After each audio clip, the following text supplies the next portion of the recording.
How much po ba loanable amount sa policy loan? Paano ang computation nun?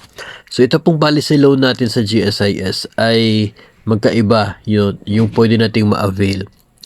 Yung factor dyan ay yung naipon na accumulated value ng atin pong policy sa GSIS. Yung contribution po natin ay meron pong portion dyan na pupunta dito po sa life insurance natin. Tapos may portion na napupunta para sa itong accumulated value niya. Para sa mga na-hire ng August 1, 2003, 70% na na-accumulate na termination value ang pwedeng ma-avail sa policy loan.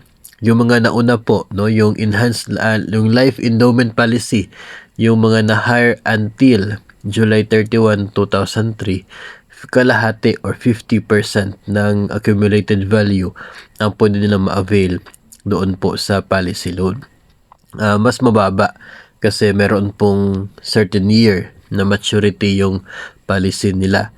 Dito po sa bago, yung maturity is upon separation, 70% ng naipon na termination value.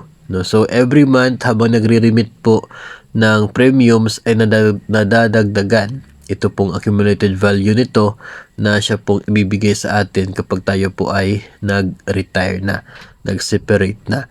So, while in service pa, so hindi pa tayo nag-separate, yung naipon na value na yun, pwede po nating mautang in the form of policy loan. So, 70% ng accumulated value niyan. Makikita po ninyo yan sa GSIS Touch ninyo. I-check po ninyo yung policy loan. Nandoon po yung offer ng GSIS sa inyo kung magkano yung pwede ninyo ma-avail for policy loan.